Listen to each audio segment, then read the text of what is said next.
I found out through high school is like you need to figure out like what motivates you. So, for example, in 8th grade, June 16th, 2016 was one of the most heartbreaking days of my life. Scoop was my best friend from almost birth, and we went to the same school in 8th grade. He was practically my brother by blood. By inviting him for dinner, he would spend the night with my mom, so when she would work a double shift or even just to hang out. And we were 14 years old at the time. He was an upcoming artist coming out of Baltimore County and City. Scoop had one of the best drawing talents I've seen by someone at that young age. He's grew things from hentai to celebrities or sports to shoes. Whatever you wanted, he could draw. Earlier that week, Scoop and I just got out of our last period of class, which is Spanish, and we both decided to walk home like we always do, but we took a shortcut, this time taking Philadelphia Road instead of taking Bel Air Road. He thought it was a good idea since it was going to rain that day, and we had to go home earlier. There was this group of people who bullied us throughout middle school, and they were in a gang on Bel Air Road.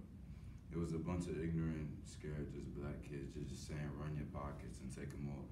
So we knew that they were trying to take our stuff, and I gave Scoop that look like we just had to punch the two guys and run. The boys eventually caught up to us, leading us to getting jumped by 6 people. Neither of our parents were home, so we called our friend to come put makeup over our faces to hide the scars that we had and cover up the bleeding. At the time, we were 13 and 14, and we were so scared to retaliate, so we weren't going to tell our parents to make this a case, and we weren't going to show up to school the next day. Scoop and I knew that the last week we were going to graduate from 8th grade, and then Friday, Scoop had dropped out. Everything went okay from Friday at our graduation. Fast forward to the next week after that. We decided to go to the outdoor basketball court to work on our conditioning and dribbling, so we both met up to go to the court. And we were out for quite a minute, but it started to get dark, and the basketball court we were at didn't have lights, so we all went home. Walking home in Baltimore could be one of the last times you could be seen, or ended up being a hashtag. We get to Kenwood Avenue where he lived at, and I also started there, making me walk, so I just took an Uber home. The next day, the same plan except shooting and passing it, and we was gonna work on our defense as well. We stopped by the Chinese spot on the way to the court to go get some food. But this time he said he'll walk by himself. And since I had to leave for vacation the next day, I had to ask him, are you sure you wanna walk by yourself? And he said, yeah, I'm good. No one's gonna bother me. I told Scoop, I was like, you're funny, bro, but you gotta be safe out here. And he started to walk home, and I told him to text me when he gets home. And then 15 minutes later, I'm going into my grandmother's crib replying, okay, he's here. And then the day we had plans going on the hoop and then go to the mall, he wasn't answering any of his calls or texts. So I swung by his house. Every step I got closer to Kenwood Avenue, the ambulance and cops, there was just more ambulance and cops that I've seen. I kept calling and texting and still no response, so I got worried, put my book bag on, and I sprinted to his house. I seen the police and ambulance flooding the area with yellow tape in front of his yard. Me being how I am, I threw my book bag down and went under the yellow tape. Just to see 2 shots in the chest, 1 shot in the neck, and my best friend. At that moment, it was so surreal, like it was in a video game, thinking he was gonna wake back up, and me screaming, Scoop, Scoop, Scoop. We gotta make it home, bro. The medic threw me off, and while they had to perform CPR and use the defibrillators to make sure he wouldn't die on the spot.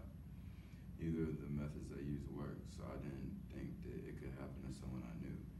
He died 45 seconds later due to the lack of blood that he lost in his chest and his neck. And I was crying so much that later that week over just anger and just being sad that I lost my best friend and he was murdered in my arms. Walking with a little bit of integrity and passion I had left, the police found the killer, and it was the same group of boys who jumped us the week before. They ended up going to the court and they got sentenced, but I wasn't even mad at them. I was mad at my best friend was dead, and me not being able to call him my bro, or slap him in the back of his head every time I saw him. And the substance that sounds, getting killed in Baltimore is common. Now, being hunted and killing is different. You look at everyone and everything differently. My whole summer was just bummed out, even though there were some good days, but what could make someone kill in broad daylight? It was just a crazy world. Going to the viewing, the funeral, seeing his mom and his family cry seemed so depressing. And the priest told me his friends and family was starting to carry him at the burial site. The feeling was heartbreaking, having a 13-year-old boy carrying his best friend to his grave. Fast forward in 2019, I know that he's looking down on me for me to do bigger and better things for myself. I've also learned that I can't be selfish with him. I know his physical form may not be here, but his spiritual body lives with God in heaven, where he's on a completely different level than anyone on earth. His family still grieves at times, but they're still living better and being better people since he's died. I just hope he'll keep guiding me the right way and looking down on me so I can make